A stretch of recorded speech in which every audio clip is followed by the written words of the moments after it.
What's up? Hey, what's good? What's poppin'? I am Miss Berry. Welcome back to my channel. I appreciate you guys for sliding through and coming to kick it with me.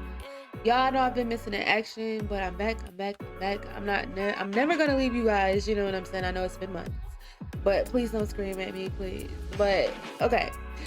So I am bringing new things to my channel, y'all. So I decided to, add some horror. I know my nails is a little choppy, y'all. Please just don't judge. But no, I'm adding some horror to my channel. For those who don't know, I am obsessed with horror movies. That is my favorite genre. I can watch horror movies at any point in time. Night, evening, morning. I was trying to think of which one I left. But anyway, y'all, as you can see from the title, I am a little sick, y'all, so I might sound like a little chunky kid. But anyway, as you can see from the title, I'm going to be reacting to Mr. Nightmare. This is horrifying things that happen on movie sets. You know what I'm saying? This is part one. I said that it was a part two, so I don't know. Maybe I'll react to the part two as well. But I'm pretty excited about this, y'all. And it is, it's dark up in here and everything. So I'm really excited. I just keep talking and talking. But anyway, y'all, I'm not going to really do too much more talking. Let's get straight up into the video.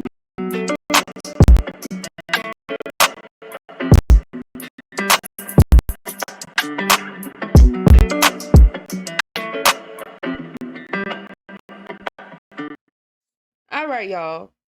So I got this set up a little different because I'm trying to see it all, honey.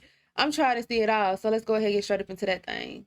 Press play. A lot of horror movies are legitimately scary, but in some cases, the events that took place on the sets of certain horror movies were more terrifying than the movies themselves. Y'all, Michael Myers is my favorite serial killer, y'all. Don't ask no question. Don't ask me why. I can't wait. October 14th, the new Halloween, come out, and I'm so excited for that. So A number of horrifying incidents have taken place on the sets of some of the most successful horror movies of all time, before, during, or shortly after filming. Whether these incidents were fatal accidents, cruel twists of fate, or some sort of evil curse still remains debatable. Oh, let me get this Perhaps off the a good place to start would be the Amityville Horror House, whose events may start to seem even scarier when you learn that horrors also took place on the sets for both the 1979 movie and the 2005 remake. The first Amityville movie starred James Brolin, who wasn't originally eager to take on the role, but eventually he accepted it because of something strange that happened. While reading the script one morning and getting to a scary section of the story, a pair of the actor's pants suddenly fell off a hanger, causing him to literally jump out of his chair in fright. James of course saw this as a sign that he needed to take the role, and the rest was history.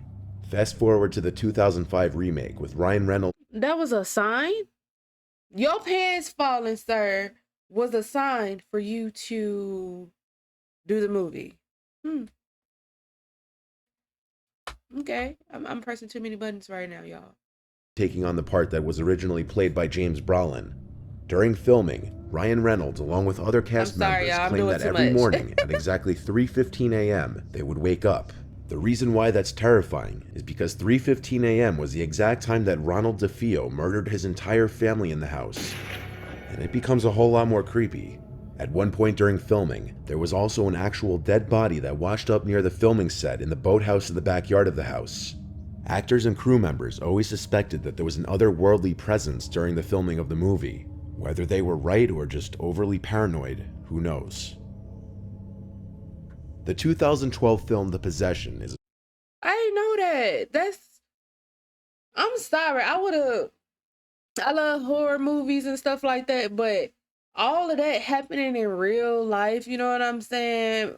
Because of this movie, hypothetically speaking, it would have freaked me out too bad. I'm not even gonna lie. Then a dead body washed up as you filming them, and then I'm waking up at 3. Unconventional horror movie that involves rabbis, Judaism, and a cursed Jewish relic called Dybbuk box that attaches itself to a young girl. A Dybbuk box is a wine cabinet claimed to be haunted by a Dybbuk, which is a malevolent wandering spirit that enters and possesses the body of a living person until exorcised. What happened on the set of The Possession left even the star of the movie, Jeffrey Dean Morgan, feeling very uneasy, and he already had a lot of experience acting in horror movies and shows under his belt. Some of the seemingly supernatural things that happened included lights exploding for no apparent reason, as well as chilly breezes wafting through closed sets for no particular reason. But the Oh scariest no. incident occurred when the No, storage baby, facility no. where all the movie props were being held caught fire and burned to the ground. A team of investigators concluded that the fire was not started from an electrical fault or arson, but the actual cause for the fire couldn't be determined. The Dybbuk box used Y'all couldn't determine the fire. in the movie, which played an important role in the movie, was destroyed in the fire, and the cast and crew later refused to allow the movie's producers to replace the Dybbuk box for fear that it was cursed. The Conjuring is a movie that's supposed to be based on the true story of the Perron family, who claimed to be tormented by supernatural entities in their Rhode Island home in the 70s. While several of the family members spent time on the set during filming, the mother refused to go anywhere near it, as she was convinced that several unexplained events that plagued the filming of this movie on set were proof that the spirits hadn't finished with them yet. For instance, They went back? when members of the Perron family were visiting, a furious gust of wind suddenly rose and seemed to swirl around them. However, nobody could see any movement in any of the trees just opposite them, movement you'd expect to see from any normal gust of wind. Just a couple days later, the hotel that the actors and movie crew were staying in caught fire and everyone had to be evacuated. And it doesn't end there. James Wan, the movie's director, recalls working late in his office one evening when his dog started growling at something. He would get up to investigate, but he couldn't find anything that would be antagonizing the dog. However, the dog had his sights on something across the room. Them animals be knowing. They be knowing. It seemed he had focused on an unseen entity in one corner of the room. James took a break from working after this, having been legitimately freaked out. Vera Farmiga, who played the role of a paranormal investigator in the film, refused to take the script home with her, as she said it made her feel uneasy. She also couldn't read it at night because she became paralyzed by fear whenever she tried. After a phone call discussion with James Wan, Vera opened her laptop screen, and there were 3 digital claw marks from the upper right diagonal to the lower left. This wasn't the last time it happened, though. Her next experience came a few months later, literally on the day that she completed work on The Conjuring. She returned home to upstate New York, and when she woke up the next day, she discovered what she describes as 3 claw mark bruises across her thigh. Oh no, baby, no. Hell no, nope. No. Like, it's just crazy because she played the heck out of that role. She did a really good job in The Conjuring. You know what I'm saying? Of, playing what's her name? Lorraine? Was it Lorraine? I don't even know if I'm saying the lady name right, y'all. Please excuse me if I'm not. But she did a really good job, you know what I'm saying? And I just have no words. Like, stuff like that would freak me out. Like, I used to want to play in horror movies, but after I'm looking at this right now, I'm 4 minutes and 38 seconds in, and I'm rethinking this. I don't know. In 1983, a movie based on the Twilight Zone series was released. During filming, actor Vic Morrow was killed on the set. Deaths on movie sets have happened many times, but what makes this extra disturbing is the fact that Morrow appeared to predict his demise just a year earlier. A year before filming of the Twilight Zone movie began, Vic took out a $5 million life insurance policy on himself, explaining to friends and family members that he had a premonition something bad was going to happen to him on an upcoming movie. He had seen it in a dream he had. Unfortunately, his premonition came true, because while filming a scene involving a helicopter for the Twilight Zone, the helicopter crashed and decapitated him. 2 child actors were also killed in the accident, which prompted a lengthy investigation and court case. It was later revealed in court that the movie's concept artist unintentionally drew an identical image in his sketches to what actually happened, a burned-out helicopter in the middle of a river, essentially foreshadowing the accident. The accident led to civil... Why, Ed? It's Why? nice to unwind after a long week I'm of telling sorry, people y'all, how about Liberty these Mutual ads. customizes You know, your I car don't have insurance. You YouTube only pay Premium for what yet, you need. so we're gonna get that, so no worries. But we're gonna skip The that accident ad. led to civil and criminal action against the filmmakers, which lasted nearly a decade. That's just, I just can't wrap my mind around this. Like, 2 kids and a man died on set from a helicopter crash. Like, this is why I'm afraid to get on planes. Like, now, like, I loved flying before, but I mean, I know accidents happen every day. Like, you just never know, but... One of the children's fathers testified that he heard John Landis, the director, instructing the helicopter to fly lower. All 4 parents testified that they were never told that there would be helicopters or explosives on set, and they had been assured that there would be no danger, only a lot of noise. John Landis and 4 other crew members would be found not guilty on the 3 charges of manslaughter, having been the first time a director was charged due to a fatality on a film set. I wouldn't even want to direct no more. 1976 film The Omen is another horror classic following the tale of a young boy named Damien Thorne, who was replaced at birth by his father unbeknownst to his wife, after their biological child died shortly after birth. As a series of mysterious events and violent deaths occur around the family and Damien enters childhood, they come to learn he's in fact the Antichrist. The film almost wasn't going to be completed due to an alleged curse that surrounded filming of the movie. So many horrible things happened on the set of The Omen that it can be comparable to the amount of bad things to happen in the movie. The tragedies began with the son of the lead actor Gregory Peck taking his own life as soon as filming began. What? The next incident was when a crew member suffered major injuries after getting into a car accident while driving to the set. But the tragedies didn't stop there. The scriptwriter's airplane was struck by lightning en route to the film's location.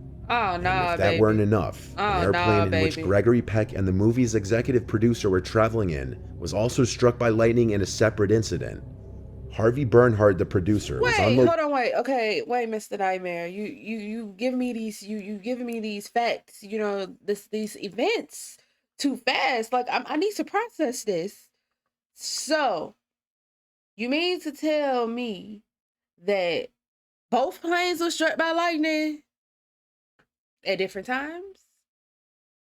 In Rome, when he was almost hit by a bolt of lightning himself, and believe it or not, the horrible luck involving airplanes continued, and it got much worse. One day the crew had decided to use a private airplane to get from one film location to the other. However, just after the plane took off with a number of the crew on board, something went wrong and the plane went down, crashing into a road and hitting a car, which then crashed at a high speed into another vehicle. All 11 people involved in the accident were killed. Damn. Another tragic death associated with the movie set was that of Liz Moore. John Richardson, the Omen special effects expert, was driving through the Netherlands with Liz Moore when they were involved in a terrible car accident. Richardson escaped with very minor injuries, but Moore's head was completely severed when a tire smashed into their vehicle. This incident was eerily reminiscent of a scene in The Omen, in which the character Keith Jennings, investigating Damien's supernatural origins, is decapitated by a sheet of glass that comes loose from a vehicle on a construction site. My God. Richardson later reported that just before the crash, he passed a road sign that read Omen 66.6 kilometers. Make of that what you will, but there's no denying that it's not too far off to speculate that the production of The Omen may have been cursed. That, or it was all just an outrageous coincidence. All that can be said for sure is that The Omen is a very iconic movie, and the chilling tales that surround its production have only helped to cement that legacy.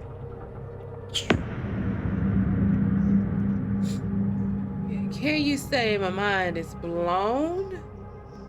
Can you say my mind is blown? We gonna end that video right there like that. Can you say that my mind is blown right now? Because you know, like I've heard about people dying on movie sets, but not necessarily from no horror movie. You know what I'm saying? So it's just pretty interesting to know, to learn new things, especially about my favorite genre.